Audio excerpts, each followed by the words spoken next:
রাজনৈতিক ব্যাকআপ না থাকলে কারখানায় কেউ ঠিকাকর্মী নিয়োগ করতে পারে। শনিবার দুর্গাপুরে এসে এমনই বিস্ফোরক অভিযোগ করেছিলেন তৃণমূল শ্রমিক ইউনিয়নের রাজ্য সভাপতি ঋতব্রত বন্দ্যোপাধ্যায়।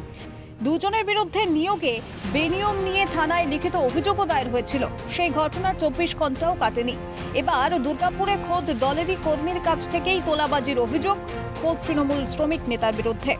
তৃণমূল কর্মীর অভিযোগ, তৃণমূল শ্রমিক নেতা রঞ্জিত পণ্ডিতের বিরুদ্ধে দীর্ঘদিন ধরে তোলাবাজির অভিযোগ আসছিল। প্রতিবাদ করেছিলেন এই অন্যায়ে ক্ষমতা দেখিয়ে তার আবাসনের বিদ্যুৎ সংযোগ বিচ্ছিন্ন করে দেওয়া হয়। বিদ্যুৎ সংযোগ জুড়ে দিতে 2 লক্ষ টাকাও দাবি করেন তৃণমূল শ্রমিক নেতা। 1 লক্ষ টাকা রঞ্জিত পণ্ডিতের হাতে তুলেও দেন তিনি। 2024 সালের মে মাসের এই ঘটনার পর থেকে বেশ চলছিল, কিন্তু অভিযোগ বকেয়া 1 লক্ষ টাকার জন্য অভিজিৎ সেনকে ফোনে ক্রমাগত হুমকি দিতে থাকে তৃণমূল শ্রমিক নেতা। বাধ্য হয়ে রাজ্য তৃণমূল শ্রমিক ইউনিয়নের সভাপতি ঋতব্রত বন্দ্যোপাধ্যায়কে জানান তিনি। তারই নির্দেশ মাফিক তিনি তৃণমূল শ্রমিক রঞ্জিত পণ্ডিতের নামে নিউ টাউনশিপ থানায় লিখিত অভিযোগ দায়ের করেন। প্রতিবাদ করার জন্যই আমার কাছে লাইনটা কেটে দিয়েছিল। দুর্নীতির প্রতিবাদ করার জন্য টাকা চেয়েছিল। কত টাকা চেয়েছিল? 2 লাখ। কিসের জন্য চেয়েছিল? ওই লাইনটা 12 তারিখে কেটে দিয়েছিল, তার জন্য টাকাটা লাগবে, তবে লাইনটা দেবো। কত টাকা চেয়েছিল? 2 লাখ। কে চেয়েছিল? রঞ্জিত পণ্ডিত। আপনি কত টাকা দিয়েছেন? 1 লাখ টাকা দিয়েছি। লাইন জুড়লো? হ্যাঁ, লাইন জুড়েছে। তারপরে এখন মাঝে মধ্যেই ফোন করে। কি বলছে? গত 1 তারিখে ফোন করেছে যে বাকি টাকা কোথায়, বাকি টাকা কোথায়। লাইন কেটে দেবো। ছিল ঘরে আমার মেয়ের বাচ্চা হবে, বৃদ্ধা শাশুড়ি আছে 90 বছরের, এই গরমে ধরুন, সেই জন্য দিতে হয়েছে। আপনি থানায় কমপ্লেন করেছেন? হ্যাঁ, থানায় কমপ্লেন করেছি। আমি আগে করিনি, এখন আমরা দল নির্দেশ দিয়েছে, আমি তার জন্য থানায় কমপ্লেন।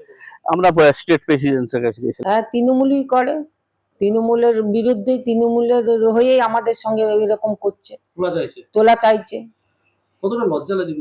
লজ্জারই বিষয় তো, লোকের কাছে লজ্জা যে তোমার স্বামীও তৃণমূল করে আর তৃণমূলের লোকের লাইন কেটে দিল। এটা কি ধরনের? আপনার ছেলে তাহলে আপনার স্বামী কি করছে তাই? যদিও চক্রান্ত করে ফাঁসানোর অভিযোগ করছেন অভিযুক্ত তৃণমূল শ্রমিক ইউনিয়ন নেতা রঞ্জিত পণ্ডিত। অভিযোগটা পুরো হচ্ছে ভিত্তিহীন। যেই জায়গাটা দাঁড়িয়ে থেকে উনি বলছেন এই টাকা অ্যামাউন্ট আমি 2 লক্ষ টাকা নিয়েছি, তার মধ্যে 1 লক্ষ টাকা আমি নিয়ে নিয়েছি আর 1 লক্ষ টাকা ওনার কাছে নাকি আমি আদায় করছি, ডেলি নাকি ওনার কাছ থেকে টাকা আদায় করছি। যদি ওনার কাছে সঠিক প্রুফ থাকে তাহলে উনি প্রথমে বলুন। আর প্রথমেও একটা কথা আমি বলতে চাই, যে টাকাটা আমি নিয়েছিলাম স্যার 1.5-2 বছর আগে যখন হয়েছিল, তখন উনি একটা ডায়েরি কেন করলেন না? প্রথমে একটা থানার ডায়েরি করতে হতো। থানা ডায়েরি না করে আমিও একই দল করি, উনি একই দল করেন, দলের লোককেই জানাতে হতো। উনি কাউকে না জানিয়ে ওনার আজকে 1.5-2 বছর পর ঘুম ভেঙেছে কি হ্যাঁ টাকা নিয়েছে। পুলিশ আইন মোতাবেক ব্যবস্থা নেবে বলেই জানিয়েছেন সদ্য গঠিত তৃণমূল শ্রমিক ইউনিয়নের কোর কমিটির সদস্য মানস অধিকারী। এটা আমি জানি।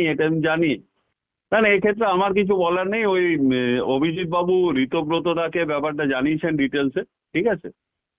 যদি অন্যায় কিছু কোথাও থেকে থাকে আর উনি যদি থানায় কমপ্লেন করে থাকেন, তাহলে প্রশাসন তার নিজের পথে এগোবে। এইদিকে এই ঘটনায় শাসকের বিরুদ্ধে সুর চড়িয়েছে বিরোধীরা। অবিলম্বে আইন মোতাবেক ব্যবস্থা নেওয়ার দাবি বিরোধীদের।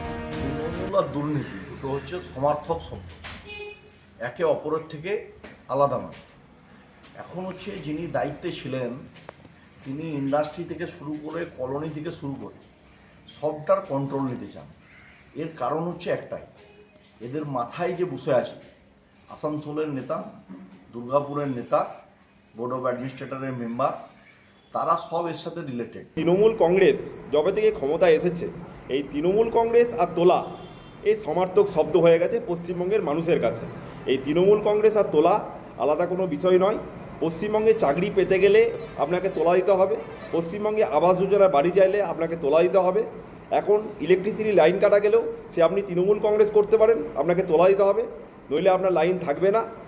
প্রশ্ন হচ্ছে তাহলে এক্ষেত্রে দলের যে শ্রমিক সংগঠন অর্থাৎ আইএনটিটিইউসি যে শ্রমিক সংগঠন, সেই শ্রমিক সংগঠন যে নির্দেশ দিয়েছে অভিযোগকারী যে আছেন তৃণমূল কর্মী তাকে, তারপরে প্রশাসনিক তৎপরতা কি হয় সেটাই এখন দেখার বিষয়। দুর্গাপুর থেকে রাজেশ সেনগুপ্ত, ক্যালকাটা নিউজ।